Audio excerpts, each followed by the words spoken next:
Tornadoes are cool. Okay, cool might not be the right word. These are dangerous, life-threatening, costly, humongous beasts that can change lives and devastate cities.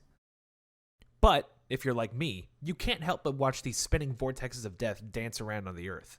Ideally, these tornadoes would land in an open field in the plains and not touch civilization. Just throw around some dirt, not touch anybody.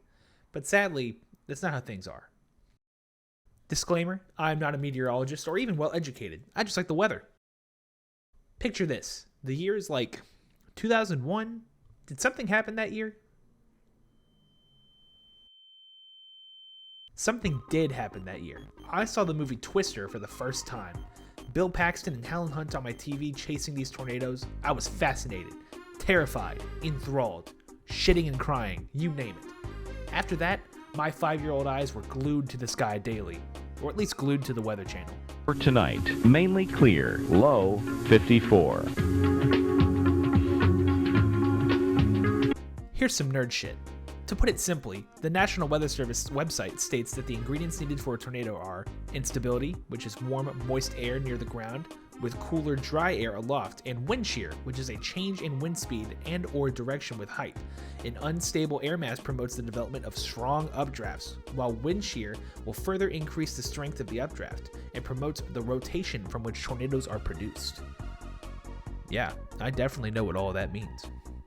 Now that we have that out of the way, I'm just going to start shooting some facts at you. Do you want to guess where the highest wind speed ever recorded on Earth was? It was in Bridge Creek, Oklahoma, from an F5 tornado coming in at 301 miles per hour. And that wasn't even that long ago. It was May 3rd, 1999. Some argue it is actually from another record holder, the May 31st, 2013 El Reno, Oklahoma tornado, which is the world's widest tornado coming in at 2.6 miles wide.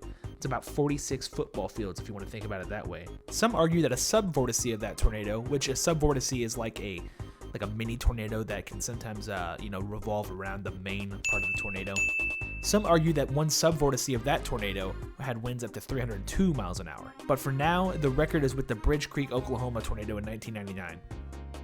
This doesn't just go for tornadoes, but all natural disasters. We as humans have been able to overcome most of our obstacles. For example, if there was a mountain in our way, we'd blow it up. Or like a bear, we'd just kill it.